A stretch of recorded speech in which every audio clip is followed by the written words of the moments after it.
ನನ್ನೆಲ್ಲ ಆತ್ಮೀಯ ವಿದ್ಯಾರ್ಥಿಗಳೇ, 2020-26 ಸಾಲಿನಲ್ಲಿ ವಾರ್ಷಿಕ ಪರೀಕ್ಷೆ ಬರೆಯುವ 10ನೇ ವಿದ್ಯಾರ್ಥಿಗಳೇ, ನೆಲ್ಮೆಯ ಪೋಷಕ ಬಾಂಧವರೇ, ನಿನ್ನೆ ತಾನೇ ಒಂದು ಸರ್ಕಾರ ಆದೇಶ ಬಂದಿದೆ. ಏನು ಅಂದರೆ, ಈ ವರ್ಷ 3 ವಾರ್ಷಿಕ ಪರೀಕ್ಷೆಗಳು ಇರುವುದಿಲ್ಲ, 2 ವಾರ್ಷಿಕ ಪರೀಕ್ಷೆಗಳು ಮಾತ್ರ. 3ನೇ ವಾರ್ಷಿಕ ಪರೀಕ್ಷೆ ಇರುವುದಿಲ್ಲ. ಪಾಸಿನ ಅಂಕಗಳನ್ನು 35ರಿಂದ 33ಕ್ಕೆ ಇಳಿಸಿದ್ದಾರೆ.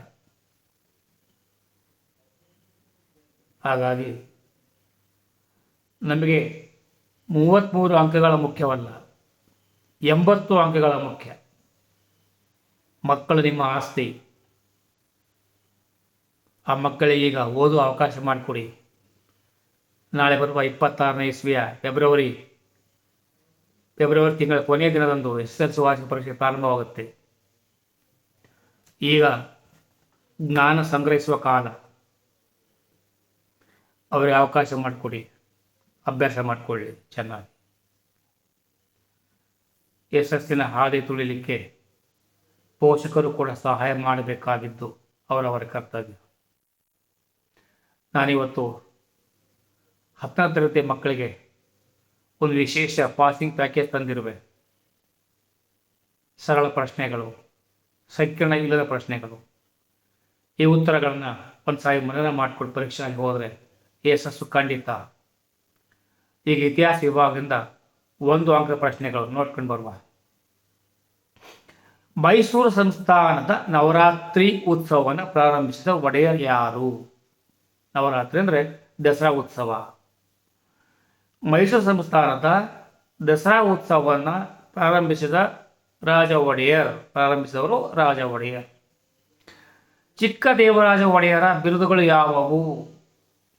ಚಿಕ್ಕ ದೇವರಾಜರ ಬಿರುದುಗಳು ಎಂದರೆ ಕರ್ನಾಟಕ ಚಕ್ರವರ್ತಿ, ಅಪ್ರತಿಮ ವೀರ, ತೆಂಕಣ ರಾಜ, ನವಕೋಟೆ ನಾರಾಯಣ.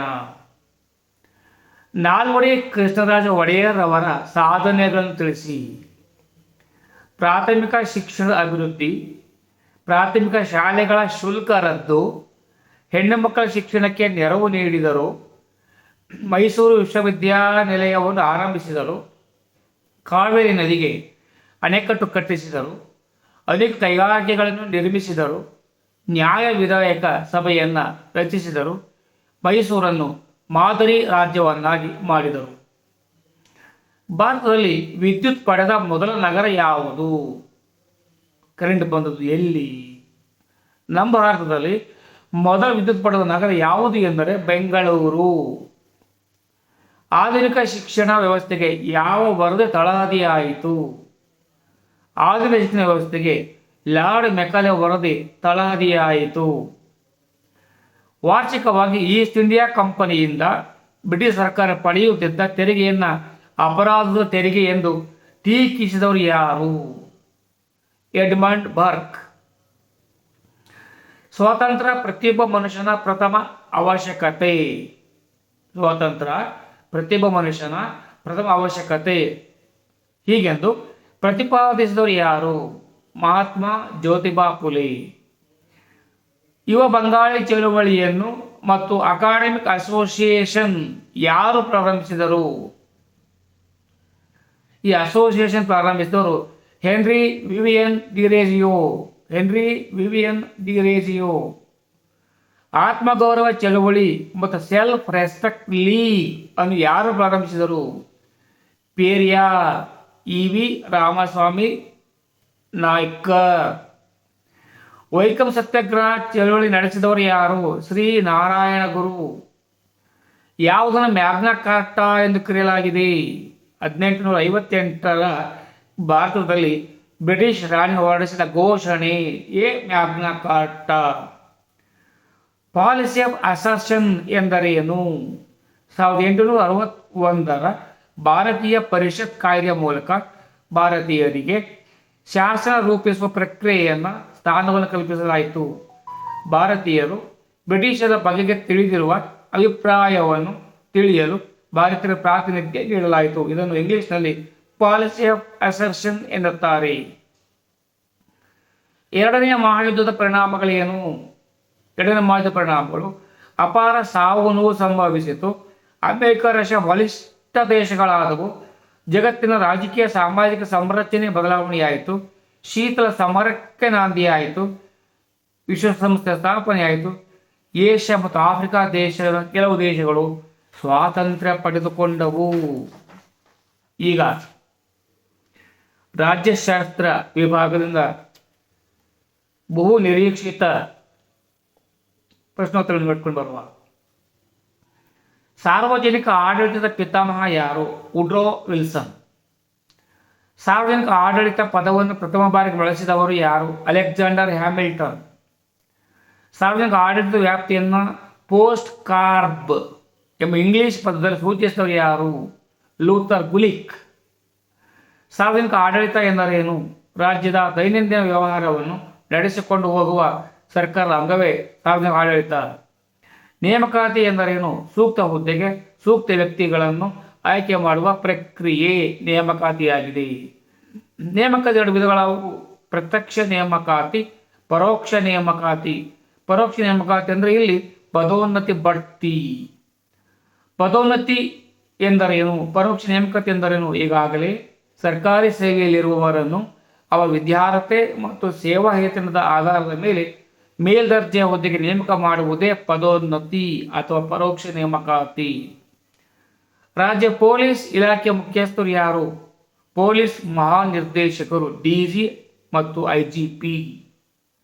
ಸಾರ್ವಜನಿಕ ಆಡಳಿತವು ಪ್ರಸ್ತುತ ಅತ್ಯಗತ್ಯವಾಗಿ ಚರ್ಚಿಸಿ. ಅಥವಾ ಸಾರ್ವಜನಿಕ ಆಡಳಿತವು ವ್ಯಕ್ತಿಯ ಹುಟ್ಟಿನಿಂದ ಮರಣದವರೆಗೆ ವ್ಯಾಪಕವಾಗಿ ಕಾರ್ಯನಿರ್ವಹಿಸುತ್ತದೆ. ಸಮರ್ಥಿಸಿ. ಉತ್ತರ: ಸರ್ಕಾರದ ಆಧಾರ ಸ್ತಂಭವಾಗಿದೆ. ರಾಜ್ಯ ವ್ಯವಸ್ಥೆಯ ಹೃದಯವಾಗಿದೆ. ಸಾರ್ವಜನಿಕ ಹಿತಾಸಕ್ತಿಯನ್ನು ಕಾಪಾಡುತ್ತದೆ. ಕಾನೂನು ಮತ್ತು ನೀತಿಗಳ ಜಾರಿ, ಮಾನವನ ಸರ್ವಾಂಗೀಣ ಅಭಿವೃದ್ಧಿ, ಸಾಮಾಜಿಕ ಭದ್ರತೆಯನ್ನು ದೃಢಪಡಿಸುತ್ತದೆ. ಶಾಸಕಾಂಗ ಮತ್ತು ಕಾರ್ಯಾಂಗಕ್ಕೂ ಸಹಾಯ ಮಾಡುತ್ತದೆ. ಉಪ ಪ್ರಾದೇಶಿಕವಾದ ಎಂದರೇನು?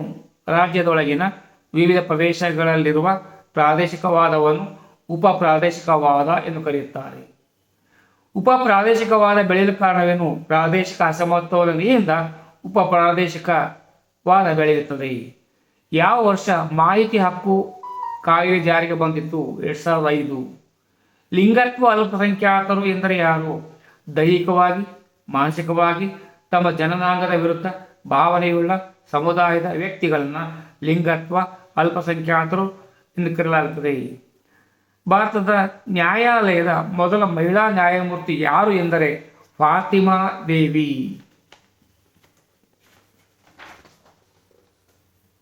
ಲೋಕಸಭೆಯ ಪ್ರಥಮ ಮಹಿಳಾ ಅಧ್ಯಕ್ಷರು ಯಾರು? ಸ್ಪೀಕರ್ ಮೀರಾ ಕುಮಾರಿ. ಭಾರತ ಚುನಾವಣಾ ಆಯೋಗದ ಮೊಟ್ಟ ಮೊದಲ ಮಹಿಳಾ ಮುಖ್ಯ ಚುನಾವಣಾ ಆಯುಕ್ತರು ಯಾರು? ಶ್ರೀಮತಿ VS ರಮಾದೇವಿ. ಜನಸಂಖ್ಯಾ ಲಾಭಾಂಶವೆಂದರೇನು? ದೇಶದ ಒಟ್ಟು ಜನಸಂಖ್ಯೆಯಲ್ಲಿ ದುಡಿಯುವವರ ಸಂಖ್ಯೆ ಹೆಚ್ಚಾಗಿರುವ ಸ್ಥಿತಿಯೇ ಜನಸಂಖ್ಯಾ ಲಾಭಾಂಶ. ಭಾರತ ಜನಸಂಖ್ಯಾ ಲಾಭಾಂಶವೆಷ್ಟು? 62%. ಸ್ಮೈಲ್ ಯೋಜನೆ ಉದ್ದೇಶವೇನು? ಲಿಂಗತ್ವ ಅಲ್ಪಸಂಖ್ಯಾತರ ಪುನರಾವರ್ತಿತ ಅಥವಾ ಆಶ್ರಯ ಮನೆ ಕಲ್ಪಿಸುವುದು. ರಾಜ್ಯ ಸರ್ಕಾರಿ ಹುದ್ದೆಗಳ ನೇಮಕಾತಿಯಲ್ಲಿ ಎಷ್ಟು ಮೀಸಲಾತಿ ಇದೆ? 1%. ಲಿಂಗತ್ವ ಅಲ್ಪಸಂಖ್ಯಾತರು ಎಂಬ ಪದವನ್ನು ಸೂಚಿಸಿದವರು ಯಾರು? ಅಖೈ ಪದಶಾಲಿ. ಲಿಂಗತ್ವ ಅಲ್ಪಸಂಖ್ಯಾತ ಸಮುದಾಯಗಳ ಧ್ವನಿಯಾದ ಹೋರಾಟಗಾರ್ತಿ ಯಾರು? ಅಖೈ ಪದಶಾಲಿ. ತೃತೀಯ ಜಗದ್ದಿಮ ಪದವನ್ನು ಮೊದಲಿಗೆ ಬಳಸಿದವರು ಯಾರು? ಆಲ್ಫ್ರೆಡ್ ಸಾವಿ. ವಿದೇಶಾಂಗ ನೀತಿಯ ನಿರ್ಧಾರಕ ಅಂಶಗಳು ಯಾವುವು?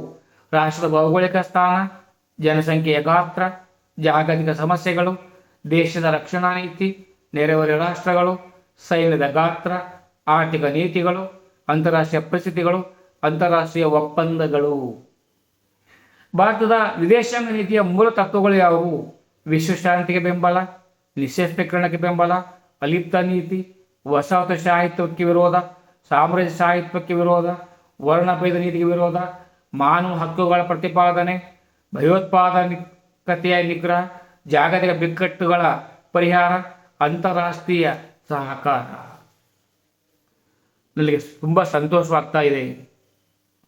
ನಾನು ಬೇಕಾಗಿ ಅತಿ ಕೃತಕವಾಗಿ ನಿಮ್ಮೆಲ್ಲರಿಗೂ ಪ್ರತಿಕ್ರಿಯೆ ಮಾಡ್ತಾ ಇಲ್ಲ.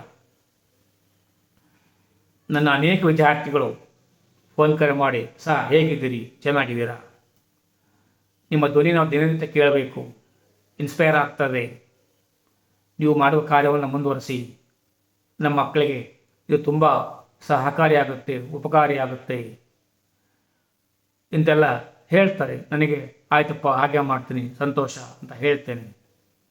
ಯಾರೆಲ್ಲ ಇದುವರೆಗೆ ಸಬ್ಸ್ಕ್ರೈಬ್ ಮಾಡ್ಕೊಂಡಿಲ್ಲ, ಸಬ್ಸ್ಕ್ರೈಬ್ ಮಾಡ್ಕೊಳ್ಳಿ. ನನ್ನ ಧ್ವನಿಗೆ ಬೆಂಬಲ ಸೂಚಿಸಿ. ಎಲ್ಲರಿಗೂ ಒಳ್ಳೆಯದಾಗಲಿ, ಶುಭವಾಗಲಿ. ಜೈ ಹಿಂದ್, ಜೈ ಕರ್ನಾಟಕ, ಜೈ ಭಾರತ್ ಮಾತೆ. ಸರ್ವೇ ಜನೋ ಸುಖಿನೋ ಭವಂತು.